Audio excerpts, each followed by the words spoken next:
cabdikariim guji kabtanka gaashaan oo guul adag galabta ku gaaray garoonka Hargeysa Stadium xilli 95 daqiiqo ciyaartaasi ay noqoto 2-1 ay ku soo dhamaatay dareenkaaga iyo fariinta taageerayaasha bismillaahir salaatu wasalaamu ala rasuulillaah sallallahu alayhi wa sallam ugu horeyn ilaahay baa mahad iskale waxaan u mahad celinayaa bahda True Cable TV waxaan leeyahay dhamaantiin aad u mahadsantihiin maanta waxaan la ciyaarinay koox dhigayga dawladda hoose oo koox facweyn aad u ciyaar fiican baan soo bandhignay gaashaan ma aha kuma cusba inay guulaha noocan oo kale gaadho ma yahayn dardaarankaygu inaanu ku guuleysano koox xiblayo saan hore idinku sheegay waxaan naga go'an inaanu qaadno horyaalka caasimadda dalka Jamhuuriyadda Soomaaliland kooxdeeda gaashaan waan ku hambalyeynaya dhammaan taageerayaasha noo samreey waayii adka waxaan leenahay farxa waayii quruxda badnaa baa la galay maadaama ciyaartan ciyaarna ciyaar final ah gaashaan ahaan oo ku sii dhawaanay horyaalka ma sha Allah maadaama uu bedel ku soo galay goolkii guushana kooxdeeda aan horseeday alxamdulillah rabbil caalamiin ilaahay ma hadlay dhamaan kooxdeeda iyaga meel walba gaashaan joogteen waxaan leeyahay guul insha Allah bismillaahir rahmaanir rahiim marka koobaad ilaahay ma hadalay noo suuro galiyo ciyaarta weyna quruxda badan leh ee sharafteena nagu dhamaatay raxmaadka ilaahay noo shubay marka labaadna waxaan u mahadnaqayaa TV-ga caalamiga ah True Cable TV maanta kulay aad baan u faraxsanahay koox weyn oo dhigayga la ciyaareynay waxaan soo ciyaarnay kulay maajaj horo badan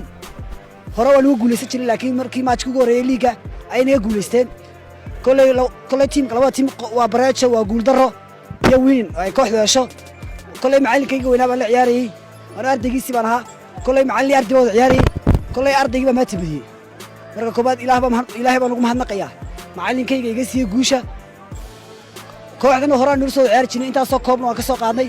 kulay mar hore soo farxeeno farxadii maanta aniga nagu dambeysay marka ilaahay baa noo suuro galiyay farxadda iyo reereynta iyo nimcada iyo roobka lagu ciyaaray marka macallinkayga waxaan leeyahay maanta waa maalinteedii iyo farxad waliba waxa noogu qiimo badan tahay iyo koo liiga hogaaminay aanu ku soo celinay darajadayda agteeda keenay waa farxad labaad marka insha Allah bidnillaahi kariim marka dambe guul kale aanu ku sii guushan guula kale ka waaweyn ma u baahanahay insha Allah inaanu guuleysano oo tartanka ku guuleysano ayaanu ku rajawnaa insha Allah bidnillaahi kariim wassalaamu calaykum waraxmatullahi wabarakaatuh bismillaah walxamdulillaah wasalaatu wasalaamu calaa rasuulillaah ilaahay baa mahadleh ilaahay maanta guushaana siiyey barwaaqadayna siiyey roobka daaya waa ilaahay mahadii sidii maalintii hore aan sheegay gaashaantii hore way soo noqonaysaa maanta 3 dhibcood oo muhiim aan qaadanay tartankana maanta oo ka qayb noqonay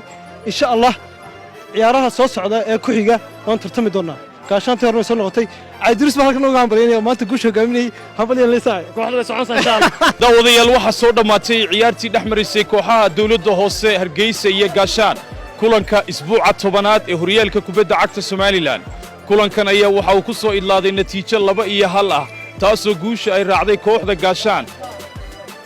dhanka dhibcaha waxa ay fadhidaa kooxda gaashaan 19 dhibcood iyo booska kaalinta afraad toddobaadkan ayaa noqonaya toddobaadka ugu adag ciyaaraha horyaalka Soomaaliland ee kubadda cagta waa muuqaalkii dhamac galas iyo Mubaarak Bukaase True Cable TV Hargeysa Stadium